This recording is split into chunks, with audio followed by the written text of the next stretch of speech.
Muối là những tay săn mồi rất giỏi, tụi nó dùng mùi hương hơi nóng cơ thể và khí CO2 để tìm ra mình đó. Tụi nó có những công cụ sinh học rất xịn sò để tìm bữa ăn máu tiếp theo. Ngạc nhiên lắm nha, bộ phận chính giúp muối phát hiện mới lại không nằm trên mặt đâu. Thay vào đó, tụi nó dùng một bộ phận trên cơ thể luôn chạm vào các bề mặt. Thử tưởng tượng mình nêm không khí bằng da, hay cảm nhận được bữa ăn chỉ bằng cách đầu lên một chiếc lá xem. Đây là cách một số loài muối hoạt động, một kiểu thích nghi độc đáo được rèn giữa qua hàng triệu năm. Chúng ta sẽ cùng tìm hiểu về các giác quan phi thường của muối và cách tụi nó cảm nhận được mình nha.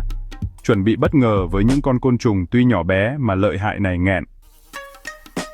Sự khéo léo của thiên nhiên được thể hiện rõ ràng ở những tay săn mồi tí hon này. Muối có thể nói một cách dễ hiểu là ngửi bằng chân đó. Điều này nghe có vẻ kỳ lạ, nhưng thực tế là chân của muối có khả năng cảm nhận mùi hương rất tinh vi. Chân và bàn chân của muối, gọi là tarsi, giống như những nhà máy cảm giác, đầy ắp các bộ phận cảm thụ đặc biệt. Những bộ phận này không chỉ giúp muối cảm nhận môi trường xung quanh, mà còn giúp chúng tìm kiếm thức ăn. Những bộ phận này bắt lấy các tín hiệu hóa học từ môi trường, rồi dẫn đường cho muối tìm đến mình. Chúng có thể phát hiện ra các hợp chất hóa học từ da và hơi thở của con người, giúp muối xác định vị trí của con mồi. Không giống mũi của mình, các bộ phận cảm thụ của muối nằm trên những cấu trúc nhỏ xíu, giống như sợi lông, gọi là sensilla. Những sợi lông này rất nhạy cảm và có thể phát hiện ra các phân tử hóa học nhỏ nhất. Khi muối đầu xuống, mấy cái sensilla này sẽ chạm vào các phân tử từ da hoặc hơi thở của mình. Điều này giúp muối xác định chính xác vị trí của con mồi và chuẩn bị cho việc hút máu. Hệ thống độc đáo này giúp tụi nó thu mùi được cả một khu vực rộng khi di chuyển. Khi bay, muối có thể cảm nhận được các tín hiệu hóa học từ xa và điều chỉnh hướng bay để tiếp cận con mồi. Dù muối cũng dùng râu để phát hiện khí CO2 và hơi nóng cơ thể, việc ngửi bằng chân rất quan trọng để đánh giá mục tiêu ở cự ly gần. Râu của muối giúp chúng phát hiện ra con mồi từ xa, nhưng chân mới là công cụ chính để xác định vị trí chính xác. Cách tiếp cận đa giác quan này giúp muối săn mới rất hiệu quả. Sự kết hợp giữa râu và chân giúp muối không chỉ tìm thấy con mồi mà còn tiếp cận và hút máu một cách nhanh chóng. Hệ thống phát hiện tinh vi này rất quan trọng cho sự sống còn của tụi nó. Nếu không có khả năng này, muối sẽ gặp khó khăn trong việc tìm kiếm thức ăn và duy trì sự sống. Gặp hai chiến lược phức tạp này đảm bảo tụi nó tìm được bữa ăn một cách hiệu quả. Nhờ vào khả năng cảm nhận mùi hương bằng chân, muối có thể tìm thấy con mồi một cách nhanh chóng và chính xác, đảm bảo sự sống còn của chúng. Các bộ phận cảm thụ hóa học trên chân muối là những protein đặc biệt. Những bộ phận này phát hiện các phân tử mùi từ da và hơi thở của người. Các thành phần chính bao gồm axit lactic, ammoniac và các axit béo. Mọi người lại có một cái hỗn hợp các chất này khác nhau, nên có người sẽ hấp dẫn muối hơn người khác đó. Khi muối đầu xuống, mấy cái sensilla của nó chạm vào các phân tử này, tạo ra tín hiệu thần kinh truyền lên não. Quá trình này cho muối biết là mình đang ở đó và có thích hợp để làm bữa ăn hay không. Chân của muối cung cấp thông tin cảm giác ngay lập tức và rất hiệu quả. Sự thích nghi độc đáo này giúp tụi nó tìm ra mình một cách chính xác. Muối dùng kết hợp nhiều tín hiệu khác nhau để tìm bữa ăn. Chúng không chỉ dựa vào một yếu tố duy nhất mà sử dụng một loạt các giác quan để xác định vị trí con mồi. Khí CO2 từ hơi thở của mình là một thồi nam châm chính thu hút muối từ xa. Khi chúng phát hiện ra khí CO2, chúng sẽ bay theo hướng đó để tìm nguồn phát ra. Khi đến gần hơn, tụi nó cảm nhận được hơi nóng cơ thể mình và dùng cả thị giác nữa. Nhiệt độ cơ thể và màu sắc của da cũng là những yếu tố quan trọng giúp muối xác định vị trí chính xác. Quần áo sẫm màu có thể thu hút muối, trong khi màu sáng hơn thì có thể xua đuổi tụi nó. Điều này là do muối có thể nhìn thấy màu sắc và bị thu hút bởi những màu tối hơn. Râu của muối phát hiện khí CO2 và các phân tử mùi trong không khí. Chúng có khả năng phân biệt các loại mùi khác nhau để tìm ra con mồi phù hợp. Việc phát hiện bằng chân giúp xác nhận xem cho đầu đó có on không. Chân của muối có các cảm biến để kiểm tra bề mặt trước khi quyết định đầu xuống. Hệ thống cảm giác tích hợp này giúp tụi nó đưa ra quyết định rất nhanh. Chúng có thể phản ứng với các tín hiệu môi trường trong tích tắc. Muối xử lý nhiều tín hiệu khác nhau để quyết định khi nào nên đau xuống và hút máu. Chúng phải chắc chắn rằng môi trường an toàn trước khi bắt đầu quá trình hút máu.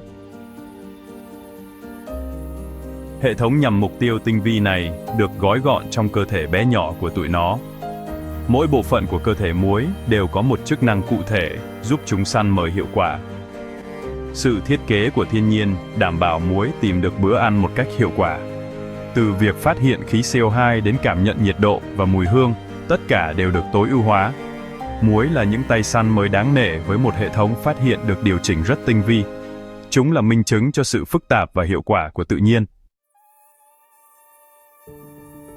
Không phải con muối nào cũng đốt người đâu nha.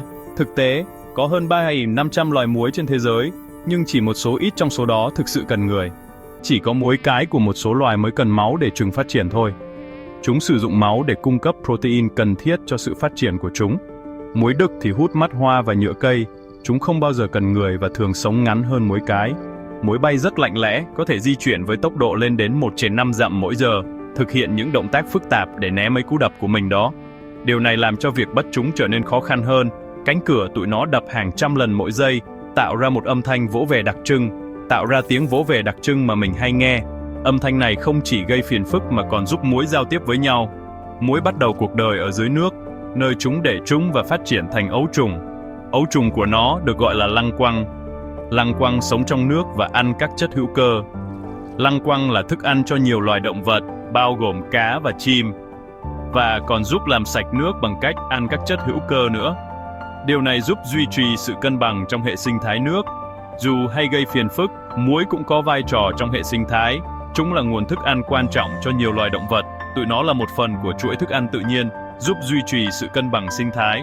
Mặc dù vai trò truyền bệnh của muối là một vấn đề lớn, chúng có thể truyền nhiều loại bệnh nguy hiểm như sốt rét, sốt xuất huyết và virus Zika.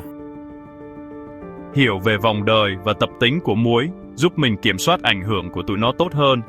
Điều này có thể giúp giảm thiểu nguy cơ mắc bệnh do muối truyền. Muối không chỉ là côn trùng gây hại đâu, chúng còn đóng góp vào sự đa dạng sinh học. Tụi nó là một phần không thể thiếu của môi trường sống đó. Hiểu rõ về chúng giúp chúng ta sống hòa hợp hơn với thiên nhiên. Thuốc xua muối làm cho các giác quan của muối bị rối loạn, nhất là khứu giác.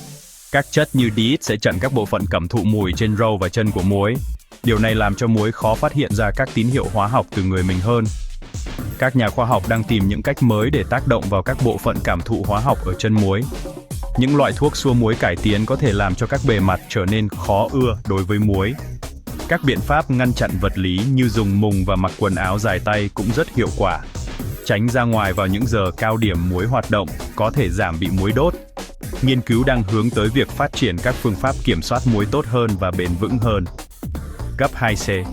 Biến đổi gen và các loại bay cải tiến là một trong những cách tiếp cận mới. Mục tiêu là kiểm soát muối mà vẫn giảm thiểu tác động đến môi trường. Muối là vật trung gian truyền nhiều bệnh nguy hiểm như sốt rét, sốt xuất huyết và Zika. Hiểu được cách muối tìm ra mình giúp chúng ta phát triển các chiến lược phòng chống tốt hơn. Biết về khả năng, người, bằng chân của muối giúp tạo ra các loại thuốc xua muối mới. Các cách tiếp cận nhằm trúng đích có thể tăng cường bảo vệ cá nhân và sức khỏe cộng đồng. Các phương pháp hiện tại thường dùng thuốc trừ sâu phổ rộng, có nguy cơ ảnh hưởng đến môi trường. Hiểu biết chính xác hơn sẽ dẫn đến các biện pháp kiểm soát có mục tiêu và thân thiện với môi trường hơn. Điều này làm giảm tác hại cho các loài không phải là mục tiêu và thúc đẩy sự bền vững. Nghiên cứu về muối cho thấy sự khéo léo và phức tạp của thiên nhiên. Nó giúp chúng ta thêm trân trọng sự đa dạng của sự sống trên trái đất. Luôn có nhiều điều mới mẻ để học hỏi về thế giới kỳ thú xung quanh mình.